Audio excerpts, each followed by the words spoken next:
చెప్పండి సార్. అంటే ఈ ప్లాట్స్‌కి అన్నిటికి ముఖ్య కారణం ప్రేమ్ సాగర్ అని చెప్పుకోవచ్చా? అవును, ప్రేమసాగర్ అండి. నా పేరు వెంకటేశ్వర్లు అండి. నేను రిటైర్డ్ ఎంప్లాయీ అండి, ఎక్స్ సర్వీస్‌మెన్ని, మిలిటరీ అని. అయితే నేను 1991లో ప్లాట్ కొనుక్కున్నాను. 2004లో ప్రేమసాగర్ ఆయన వచ్చాడు సార్. వచ్చేసి దాంట్లోంచి ఏం చేశాడు, కబ్జా పెట్టాలని చూశాడు ముందు. అది కుదరపోయేపాటికి ఏం చేశాడు, దాంట్లోంచి 150 ప్లాట్లు మా మెంబర్స్ దగ్గర నుంచి రీసేల్లో కొనుక్కున్నాడు. కొనుక్కున్న తర్వాత రీసేల్లో కొనుక్కొని దాని తర్వాత ఏం చేశాడంటే, మిగిలిన ప్లాట్లు ఏవైతే ఉన్నాయో మొత్తం 706 ప్లాట్లు, 706 ప్లాట్లోంచి 150 పోతే 556 ప్లాట్స్. ఆ 556 ప్లాట్స్ కూడా నేను చెప్పిన రేటుకి నాకే అమ్మాలి అని చెప్పి మమ్మల్ని ఏం చేస్తారంటే, అక్కడ ఒక 100 మంది గుండాలను పెట్టి వాళ్ళు మమ్మల్ని రానియకుండా, మాకు అన్ని పర్మిషన్లు ఉన్నాయి, బిల్డింగ్ పర్మిషన్ ఉంది, తర్వాత ఎల్ఆర్ఎస్లు కట్టామంతా, అన్నీ ఉన్నాయి. అన్నీ ఉన్న తర్వాత కూడా ఆల్రెడీ మేము ముందే రూమ్లు కట్టేసుకున్నాం. దాంట్లో ఆ ఉన్న రూములన్నీ పడగొట్టి, ఆ గుండాలతో పడగొట్టించి, అదే అంటే ఏమంటాయంటే కోర్టులో కేసు ఉందంటాడు. కేసు ఉంది, స్టేటస్గా ఉంది, కరెక్టే. స్టేటస్గా ఉన్నప్పుడు మరి రూమ్ పడగొట్టకూడదు కదా. పాపం ఈ సారథి రూమ్ స్టేటస్గా ఉన్నప్పుడే రూమ్ అంతా తిరగొట్టారు. ఆ రూమ్ దగ్గర ఏంది, ఆ ఇంటి దగ్గర ఉన్నప్పుడు ఆ ఇంట్లో ఏం బాత్రూమ్లు అయ్యి ఉండే. లేడీస్ వచ్చినప్పుడు అక్కడ మేము శనివారం గ్యాదర్ అవుతాం. అయినప్పుడు లేడీస్ అక్కడికి వచ్చి కొంచెం టాయిలెట్ గట్టుకు వెళ్ళాలంటే ఉంటుందని చెప్పి మేము బాత్రూమ్ ఉంటే ఆ బాత్రూమ్ కూడా ఎరగొట్టారు నైట్ వెళ్ళి. ఎట్లా ఉందంటే, లేడీస్ కనుక బయటికి వెళ్తే వాళ్ళ ఫోటోలు తీయటం అటువంటివి చూస్తున్నారు గుండాలు. మేము కంప్లైంట్ ఇస్తే దాని మీద ఏం యాక్షన్ లేదు, ఎవరికి కూడా. పోలీసులు చెప్పినా కూడా నో యాక్షన్, ఎవరు ఏం యాక్షన్ చేయట్లేదు. అయితే ఏంటంటే, ఇప్పుడు గుండాలు ఉన్నారు అక్కడ. మా ఇల్లు ఏదైతే ఉన్నాయో మాకు పర్మిషన్లు ఉన్నాయి, అన్నీ ఉన్నాయి. ఇంకోటి ఇంజక్షన్ ఆర్డర్లు కూడా ఉన్నాయి మాకు. ఇంజక్షన్ ఆర్డర్లు కూడా తెచ్చుకున్నాం కోర్టు నుంచి. ఇన్ని ఉండా కూడా మమ్మల్ని అక్కడ కట్టుకోవడానికి వెళ్దామంటే అక్కడ గుండాలు ఉన్నారు, ఒక 100 మంది 150 మంది దాకా ఉండి వాళ్ళు మమ్మల్ని కట్టుకోనికుండా భయభ్రాంతులు గురి చేస్తున్నారు. మేము పోలీసు దగ్గరికి వెళ్తే వాళ్ళు ఏమంటారు, కోర్టు కేసులు ఉన్నాయంటారు. కోర్టు కేసు ఏముందని చూడమంటే ఇది ఉంది కదా, అది ఉంది కదా, ఏదో ఒకటి స్టేటస్కో ఉందంటారు. సార్ లేదు సార్, స్టేటస్కో. మేము ఆర్డర్లు ఇచ్చినా కూడా ఏమంటారు, ఓకే దీనికి వెళ్తే లీగల్ ఒపీనియన్ అంటారు. ఆల్రెడీ కోర్టు ఒక జడ్జి గారు ఇచ్చిన తర్వాత ఆర్డరు, మళ్ళీ దాన్ని వీళ్ళు లీగల్ ఒపీనియన్ ఎట్లా తీసుకుంటారు సార్? ఏ బేస్ మీద మాకైతే అర్థం కావట్లేదు. మరి అంటే ఆయన పైనుంచి కిందకు వచ్చేదా, కింద నుంచి పైకి వెళ్తే మాకు అర్థం కావట్లేదు. ఒక జడ్జి గారు ఇచ్చిన దీని మీద, ఆర్డర్ మీద మీరు లీగల్ ఒపీనియన్కి వెళ్తున్నారు అంటే మరి దాన్ని బట్టి టైంపాస్ అని అర్థం అవుతుంది మాకు క్లియర్గా. ఇప్పటికీ 10 సార్లు లీగల్ ఒపీనియన్ తీసుకున్నారు సార్ సిపి గారు. సిపి గారి దగ్గరికి వెళ్తే సిపి గారు ఏం చేసి చూస్తారు, ఓకే వెరిఫై అంటారు, దాని తర్వాత ఏమంటారు, లీగల్ ఒపీనియన్ అంటారు. ఆ లీగల్ ఒపీనియన్ ఉంటుంది ఇంకా. ఇప్పుడు వీళ్ళు ఆ లీగల్ ఒపీనియన్ వచ్చే లోపల ఆ సిపి గారు మారిపోతారు, మళ్ళీ కొత్త వాళ్ళు వస్తారు, మళ్ళీ ఇంకో సిపి గారికి ఇవ్వాలి. మాకు ఎట్లుందంటే ఇదే ఉంది, కానీ మాకు ఏం చెప్పకుండా మాకు అక్కడ అయితే న్యాయం జరగట్లేదు. మా దగ్గర ఏంటంటే 150 మంది మేము ఎక్సర్విస్మెన్లో ఉన్నాం. లా అండ్ ఆర్డర్ ప్రాబ్లం అంటున్నారు. ఇప్పుడు లా అండ్ ఆర్డర్ ప్రాబ్లం వచ్చిందనే కదా మేము ఇంటర్ఫేర్ కావట్లేదు. ఎక్సర్విస్మెన్లు కూడా మేము ఉండి, లేదా మాకు తెలీదా? మేము ఏం చేసుకోవాలో మాకు తెలుసు అది. కాకపోతే ఏంటంటే మేము లా అండ్ ఆర్డర్ని చేతులు తీసుకోదలుచుకోలేదు. మేము రిక్వెస్ట్ చేసేది ఒకటే సిపి గారికి, మెయిన్ సిపి గారికి. నేను రాచకొండ సిపి గారికి రిక్వెస్ట్ చేసేది ఒకటే, మేము ఏమన్నా ఏదైతే ప్రేమసాగర్ గారు 150 ప్లాట్లు కొనుక్కున్నారో ఎమ్మెల్యే గారు, ఆయనయే రిమైనింగ్ ప్లాట్స్ ఏవైతే ఉన్నాయో అవి మా ప్లాట్లు. మా జోలికి రాకుండా మాకు అక్కడ ఉన్న గోండాలను పంపిస్తే చాలు. మీ సపోర్ట్ కూడా ఏం ఇది అవసరం లేదు మాకు.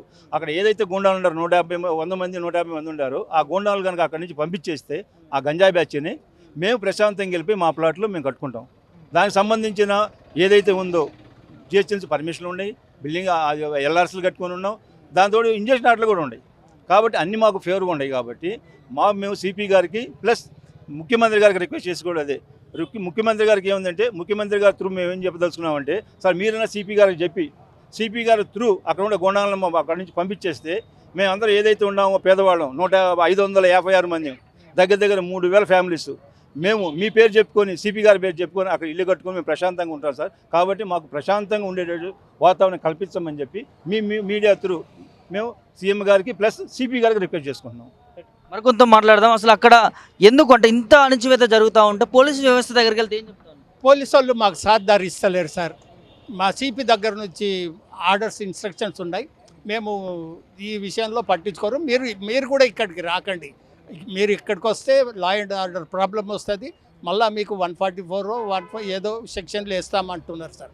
అయితే నేను ఒక 10 నేను కొన్నది 83వ సంవత్సరాల్లో కొన్నా సార్. నేను యవ్వనం ఉన్నప్పుడు కొన్నా సార్. ఇప్పుడు నేను ముసలిని 71 ఇయర్స్ అయింది సార్. నేను ఒక ఇల్లు కట్టుకున్నా సార్. అక్కడ రాత్రి నా ఇల్లు కూలగొట్టేసాడు సార్. ఆ బ్యానర్ అక్కడ ఉంది సార్, ఫోటోలు అక్కడ ఉన్నాయి, ఇరగొట్టేసాడు. అయితే నేను అల్లారుముద్దుగా పెంచుకున్న చెట్టును కూడా నరికేసిండు సార్ ఆ పాపాత్ముడు. అట్లా చేస్తున్నాడు సార్. ఆయన MLA, Mancherial MLA Prem sir, Congress MLA sir. అతను ఆయనకు మన రేవంత్ రెడ్డి అడ్డుకట్ట వేయాలా, మమ్మల్ని రక్షించాలి సార్. ఆయనకి ఏం పని అక్కడ మరి ఆయన ప్లాట్స్ ఉన్నాయి కదా?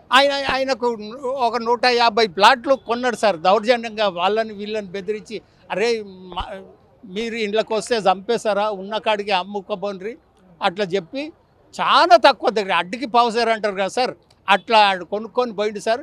అదే ధర మాకు ఇవ్వమంటాడు. మేము అమ్ముకోము ఆ ధరకు. ఇప్పుడు ప్రజెంట్ రేట్ వచ్చి 50,000కు గజం ఉండదు సార్. ఆయన అంటాడు 6 రూపాయల గజం ఇస్తా తీసుకొని చెడ్డ మాటలతోటి అట్లా వెళ్ళిపోండి అని అంటున్నాడు సార్. దుర్మార్గమా? చాలా దుర్మార్గం సార్. అక్కడ ఉండి నేను విసిగిపోయినా సార్. ఆ ప్రేమ్ సాగర్ కాదు సార్, దుష్ట సాగర్ అని పేరు. ప్రేమ్ సాగర్ కానే కాదు, గజెట్లో కూడా అని పేరు మార్చి పెట్టాలా సార్. నిజంగా మా అంటే ఈ చీఫ్ issue మినిస్టర్ మొత్తం కూడా అంటే స్టేట్ వ్యాప్తంగా చూస్తా ఉంది. ఎందుకు అంటే ప్రభుత్వం నుంచి స్పందించలేకపోతా ఉన్నారు? ఎందుకో సార్ మాకు అర్థం కాదు సార్. మేము చిన్నోళ్ళం కదా సార్, మాకు అర్థం కాదు. పెద్దోళ్ళది ఇది. మాకు ఎవరు సపోర్ట్ చేస్తలేరు సార్. ఇది సార్. మీరు చెప్పండి సార్, ఎట్లా అంటే ఈ రాష్ట్ర ఇష్యూ మొత్తం స్టేట్ వ్యాప్తంగా చూస్తూ ఉన్నారు. ముఖ్యమంత్రి రేవంత్ రెడ్డి గారి దగ్గర కూడా మీరు అనేక సార్లు కలవడానికి ప్రయత్నాలు చేశారు. ప్రజావాణి కూడా వెళ్ళినట్టు నాకు తెలుస్తూ ఉంది. ఏం చెప్తారు సార్? ఇవన్నీ చూసిన తర్వాత కూడా అన్ని వాళ్ళ కలీగ్స్ని, ఎమ్మెల్యేలు, ఎంపీలు, మినిస్టర్లను కూడా కలిసాము. వాళ్ళు ప్రేమ్ సాగరా వాడు దుర్మార్గుడు, మేము ఏం చేయలేము, మీ లీగల్గానే ఫైట్ చేయండి, అన్ని లీగల్ డాక్యుమెంట్స్ పెట్టుకొని కూడా దౌర్జన్యం చేస్తున్నాడు మా మీద. ఇది ఎట్లన్నా రేవంత్ రెడ్డి గారు, మా ఫాదర్ 1983లో కొన్నాడండి, చనిపోయాడు డిఫెన్స్లో.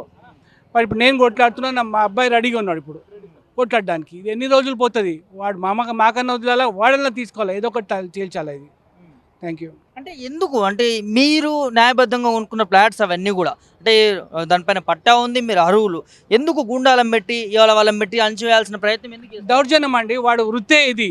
కబ్జాలు చేసి దురాస చేసి అందరి దగ్గర కొట్టేయాలా. అది ఇంత మొన్న మమ్మల్ని సపరేట్గా పిలిచి డివైడ్ చేసి యూనిట్ని, ఇంటికి మాకు 5,000కి ఇస్తావా గజము అని కొట్టినట్టు వాడని క్లెయిమ్ చేస్తాడు కోర్టులో. మళ్ళీ దొంగసాటుగా అందరి పక్కన పిలిచి ఇంతకు అమ్ముతావా అని అడుగుతాడు. లీగల్గా వెళ్తున్నారా మీరు కోర్టు? లీగల్ అన్ని లీగల్ డాక్యుమెంట్ అన్ని లీగల్ క్లియర్ అయిపోయినాయండి డాక్యుమెంట్. వాడు ఏదో ఒక అడ్డుకట్ట వేయాలా, మళ్ళీ ఏదో కేసు వేయాలా, మళ్ళీ లాగాల. ఇదంతా ఆడోళ్ళకి ఏం అవసరం అండి? ఇల్లు వదిలేసి రోడ్డు మీద పడి ఇది చేయడము. వాడికి ఇంత కనిపించడం లేదా? ఆ మినిస్టర్స్ చీఫ్ మినిస్టర్ కనపడడం లేదా? ఇవన్నీ లీగల్గా వెళ్తున్నాడో మీ సమస్య అనేది సాల్వ్ అవ్వడం లేదు. ఎక్కడ పోయినా సాల్వ్ అవ్వడం లేదు. వాడు గవర్నమెంట్ లేనప్పుడే ప్రెషర్ చేశాడు, మిస్యూజ్ చేస్తున్నాడు గవర్నమెంట్ని, వ్యవస్థని మేనేజ్ చేస్తున్నాడు. ఏమంటారు?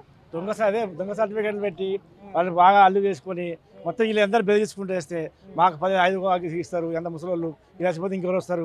మొత్తం తక్కువ మాకు తీసుకోవచ్చు, అందరు బెదిరియాలి, అందరు గుండె చేయాలి, తక్కువ ఇవ్వాలి. వాడి ఉద్దేశం ఏంటంటే మొత్తం మీద వీళ్ళని ఎలగొట్టాలి, ఎట్లా కొట్టాలి, అది ఒత్తిడి చేయాలి, వానికి పోయి బేసేయాలి, వీనికి బేసేయాలి. అందరూ బదిలీ మీద డబ్బులు తీసి ఫోన్ చేసడము, అందరికి బేర్చడము.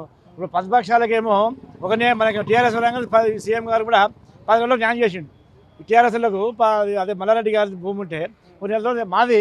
ఇప్పుడు ఎన్ని ఏళ్ళు అయితే మేము ఇన్ని కొట్టాడుతున్నాం, 40 ఏళ్ళ నుంచి కొట్టాడుతున్నాము. మన ప్రభుత్వం వచ్చి ఆన్లైన్ అవుతుంది. ఆయన ఇంతమంది మొత్తం ప్రజావాళ్ళు చెప్పినాము, ఏదో చెప్పినాము, ఆడ చెప్పినాము, ఆయన ఎవరు దాన్ని పంచుకుంటారు. సీఎం గారు కూడా దృష్టి తీసుకొచ్చి ఈ న్యాయం చేయాలని మేము కోరుతున్నాం. డాక్యుమెంట్స్ కూడా చూడండి, ఇదిగో చూడండి. ఈవెన్ మా తల్లిదండ్రులు సుమారుగా 1983లో ఈ ప్లాట్స్ తీసుకున్నారండి. అప్పటి నుంచి ఇప్పటి వరకు మా ప్లాట్లో మేము ఇల్లు కట్టుకోలేకపోతున్నాం. కారణం ఏంటంటే వాడి దురాశ, వాడి దురాక్రమణ నుండి అంతను ప్రేమ్ సాగర్ అవతలక మనుషులు గుండాలు ఎప్పుడు అక్కడ ఉండి మమ్మల్ని ఇల్లు కట్టుకోనివ్వకుండా, అక్కడ దగ్గర రానివ్వకుండాను, ఉన్న మొక్కలు కానీ చిన్న రూమ్లు కానీ ఉంటాయి ఎరగొట్టేసి అట్లా చేస్తుంది. మొన్న రీసెంట్గా మేము GHMC నుంచి డాక్యుమెంట్స్ కూడా తెచ్చుకున్నాం. బిల్డింగ్ పర్మిషన్, తర్వాత వర్క్ పర్మిషన్ అన్నీ తెచ్చుకున్నామండి. అయినా సరే మమ్మల్ని ఇల్లు కట్టుకోనివ్వకుండా ఎప్పటికప్పుడు అడ్డుకట్టలు వేస్తూ ఏదో రకంగా దొంగ కేసులు సృష్టించి ఫేక్ డాక్యుమెంట్స్తో మమ్మల్ని ఆపేసి సంస్థలన్నింటినీ మేనేజ్ చేస్తూ మమ్మల్ని మాత్రం మా ఇల్లు కట్టుకోకుండా ఇప్పటివరకు ఆపుతా ఉన్నాడండి. ప్రేమ్ సాగర్ చేస్తున్నాడా, వేరే వాళ్ళు ఉన్నారు? ఇంకా మెయిన్ అయితే ప్రేమ్ సాగరే, బిహైండ్ ది స్క్రీన్ ఆయనే ఉన్నాడు. బట్ ఆయనతో గుండాలు, ఆయనతో మనుషులు అంతమంది సైట్లో ఉండి ఎప్పటికప్పుడు 30-40 మందిని ఒత్తు పుణ్యానికి వాళ్ళకి బిర్యానీ ప్యాకెట్లు ఇవన్నీ సప్లై చేస్తాడేమో. వాళ్ళు అక్కడే ఉంటారు, వచ్చిన వాళ్ళ ఇబ్బంది పెడుతుంటారు, రానివ్వకుండా చేస్తుంటారు.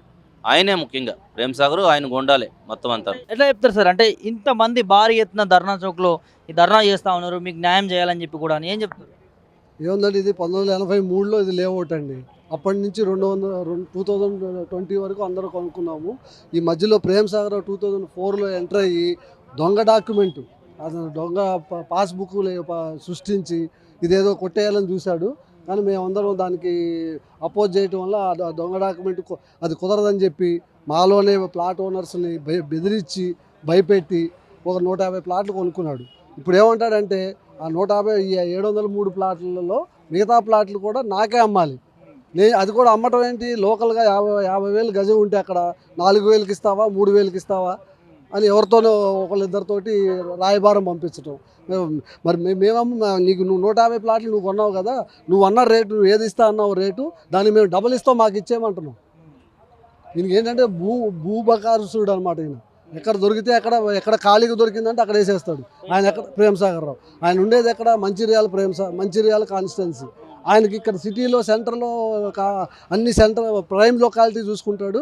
ఎక్కడైతే మంచిగా ఉందో అక్కడ వచ్చేస్తారు అనమాట. మరి రేవంత్ రెడ్డి గారు డైనమిక్ లీడర్ ఆయన ముందు రాగానే చెప్పాడు ఏమని, ఎటువంటి భూ కబ్జాదారులు కానీ ఇటువంటి వాళ్ళని ఉపేక్షించేది లేదన్నాడు. మరి మేము ఆ ప్రజా దర్బార్కి వెళ్ళాము 6 సార్లు, వాళ్ళ పార్టీలోనే ఉన్నాడు. మాకు వచ్చారు, ఎంక్వైరీ చేశారు. మరి ఎంక్వైరీ చేసిన రిపోర్ట్ కూడా మాకు అడుగుతుంటే ఆ ఎంక్వైరీ ఆఫీసర్ అంటాడు ఉందండి. ఇప్పుడు ఎంఆర్ఓ వచ్చాడు అనుకోండి, ఎంఆర్ఓని అడిగితే ఆయన ఏమంటాడు నేను ఆర్డీఓకి పంపించాను అంటాడు. ఆర్డీఓ అంటే నేను జాయింట్ కలెక్టర్ పంపించాను అంటాడు. అట్లా టైంపాస్ చేస్తున్నారు కానీ మాకైతే న్యాయం జరగట్లేదు. దయచేసి రేవంత్ రెడ్డి గారు ఈ ఇష్యూని టేకప్ చేసి ఆయన పార్టీని ఎమ్మెల్యే ఆయన పార్టీ ఎమ్మెల్యే అదే అపోజిషన్లో ఉన్న లీడర్ని అయితే ఇమీడియట్గా యాక్షన్ తీసుకున్నారు. మరి ఎందుకు ఈయన మీద ఎందుకు తీసుకోరు? మరి ఈయన కూడా ఒక ఎమ్మెల్యేనే కదా, ఆయన ఎమ్మెల్యే ఈయననే ఎమ్మెల్యే. మరి రేపు పొద్దున్న మినిస్టర్ కావాలంట. ఇక ఎమ్మెల్యేగానే ఉండి ఆయన ఇంత కబ్జాలకు పాల్పడుతుంటే ఒక మినిస్టర్ ఇచ్చారనుకోండి ఇక తెలంగాణ మొత్తం నాదే అంటాడు. ఇక అట్లా చేస్తాడు. కాబట్టి అటువంటి వాడికి రేవంత్ రెడ్డి గారు సపోర్ట్ చేయకుండా మాలాంటి మధ్యతరగతి వాళ్ళని వీళ్ళకి సపోర్ట్ చేసి మంచి పేరు తెచ్చుకోవాలి. ఆయనకి ఇంకా చాలా భవిష్యత్తు ఉంది. ఆయన ఏదో 15 ఏళ్ళు 20 ఏళ్ళు నేను సీఎం చేస్తానంటున్నాడు. ఆయన మాకు కాన్స్టిట్యున్సీలో ఎంపీగా ఉన్నప్పుడు కూడా మేము వెళ్ళి కలిసాం రేవంత్ రెడ్డి గారిని. అప్పుడు కాంగ్రెస్ ఎంపీ మల్కాజ్గిరి చేస్తే మా గవర్నమెంట్ లేదు కదమ్మా, మేము వచ్చినాక మేము అందరికీ న్యాయం చేస్తామని చెప్పారు. ఇప్పుడు మరి ఆయన సీఎం అయ్యారు. ఇప్పుడు ఎమ్మెల్యే కాదు, ఆయన సీఎం అంటే గవర్నమెంట్ ఆయనది. ఆయన చెప్తే ఇప్పుడు ప్రేమసాగర్ రావు కాదంటాడా? అనడు కదా.